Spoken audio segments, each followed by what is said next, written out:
Mga tunog ang mga bali-balita ngayon.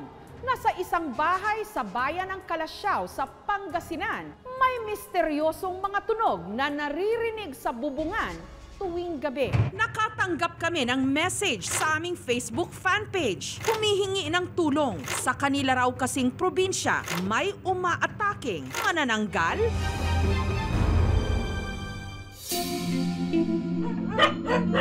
Agad pumunta ang aming team sa Barangay Buet, Calasiao, Pangasinan, kung saan naabutan nila ang takot na pamilya ni Mariel. Hindi niya tunay na pangalan. 5 gabi na raw kasing may nambubulabog sa kanilang bubungan. Nagsimula raw ang lahat gabi ng January 27. Ika-40 days pa man din daw ng kamatayan ng asawa ni Mariel nung habang sila'y nagpapahinga. Bigla na lang nakarinig ng malakas na pagbagsak sa kanilang bubungan. 3 beses siya lumapag nung gabi na yun. Unang beses yun, so pinakinggan ko. At mas nangilabot pa raw sila nung may narinig silang parang pumapagaspas. Pangalawang beses, iba na to. Aswang niya kasi mayroong aswang dito sa sa Pulok 2. Pangatlong beses, naghanap ako ng pwede kong iano sa bubong na pagka lumapag na naman siya. Akala ko parang may bumagsak. Kinaumagahan, agad kumuha ng mga bawang si Mariel para ikalat sa kanilang bahay. Naglagay na rin sila ng asin sa labas ng kanilang pintuan at bintana. Nang istorbo na ako ng mga kapitbahay, mga kabataan yun na mga binata, andyan sinasama nila kami. Yung iba nasa labas. Pagtuntong ng alas 10 ng gabi, may kumalabog na naman daw sa kanilang bubungan. Inabahan namin, tapos narinig nila, yung pakpak niya kasi may kuko. Nung una kasi akala ko paayon. Ayun pala, kaya pala ganun kalakas kasi yung paganyan niya.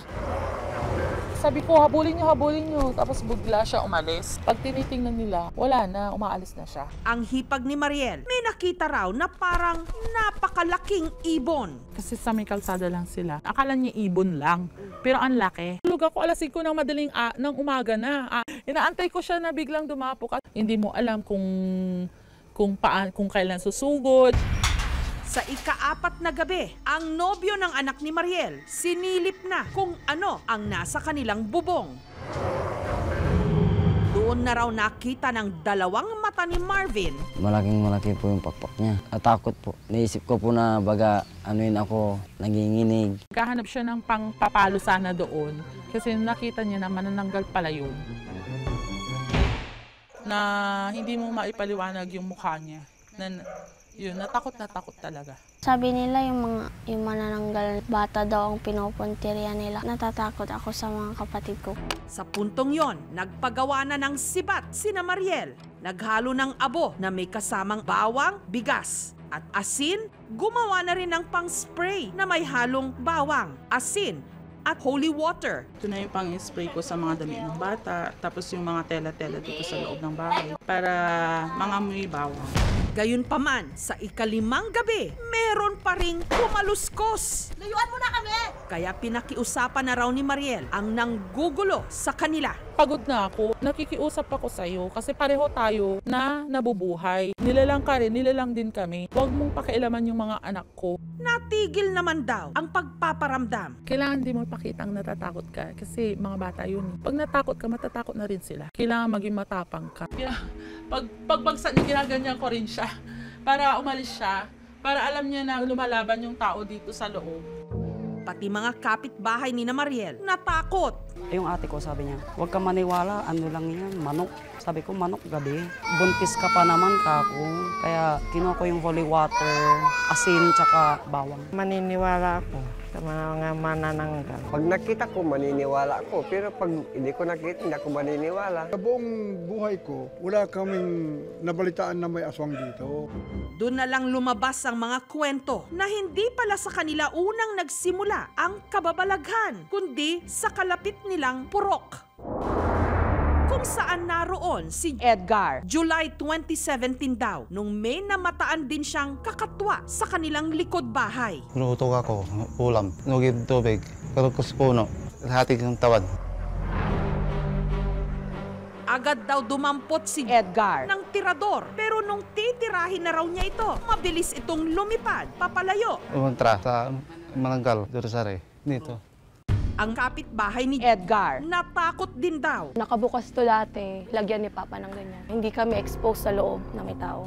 Naglagay na rin ng itak sa may pintuan. Nilalagay po namin siya dito tuwing gabi, pang protection lang namin. Ito ay isang Filipino version ng tinatawag nating mga vampire. Ang pinagkaiba lang, yung ating version sa ating folklore na mga manananggal ay yung term mismo natatanggal. Humahati ang katawan. Maraming kwento nito, mostly in the Visayas. Ang mga tao kasi meron tayong tendency na kapag isang bagay hindi mo naintindihan, kumakapit ka sa folklore. Kasi nga, yun ang pinaka-sociological boundaries nung paniniwala. Samantala, sa kalagitnaan ng panayam ng aming team kay Mariel. Time. Pagkwento niyo po yung time. Ano po yun? May alaga ng ibon. Wala. Walang kalapati dito eh. Walang kalapati dito eh. May alaga ng ibon. Wala. Narinig mo? Sabi ko sa'yo eh. Uy.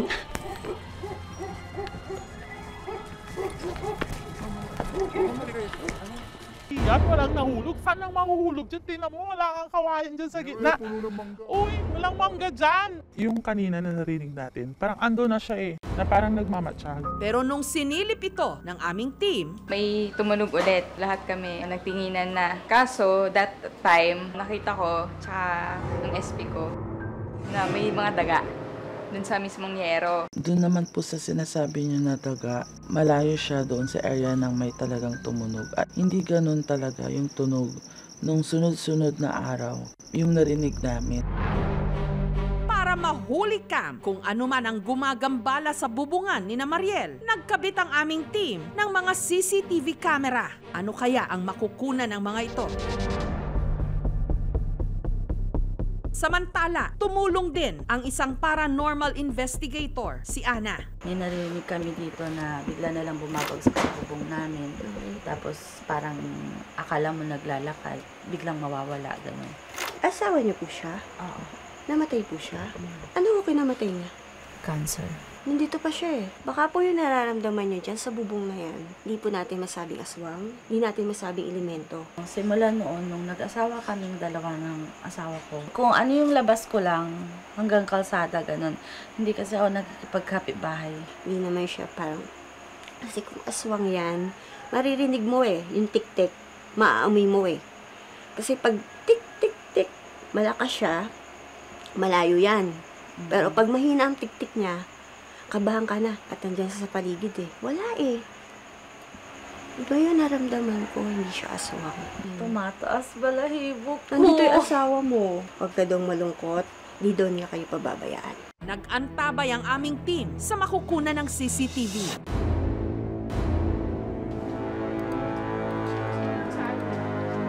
Pagtuntong ng 11:27 ng gabi, may namataan sa bubungan. Pero hindi pala ito kung anong nilalang.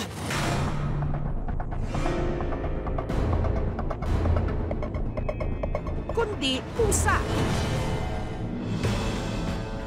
Sa pangalawang gabi, muling nag-abang ang aming team. Ang resulta, pusa na naman daw sa kanilang bubungan. Hindi siya tulad nung dati na naririnig ko, na talagang bagsak talaga na malakas. Kaiba po yung lumabas sa CCTV at saka yung narinig natin na tumunog na may mano sa bubong. Yung pusa na lumabas sa CCTV, doon mismo sa may garahian. Naniniwala ako na hindi yun pusa. Ayon sa Kalasyaw Municipal Police Station, wala raw silang natatanggap na reklamo tungkol sa mga paggagambala sa mga kabahayan sa Kalasyaw. Yung mga ganitong insidente na may mga nakakadistorbo na, pwede po nilang idulog sa kanilang barangay. Ngayon kung kailangan ng assistance ng PNP, available naman ng ating kapulisan 24 hours of the date. Wala pang incident na gano'n. Ito ang una na narinig ko na mayroong manananggal dito na napansin sila.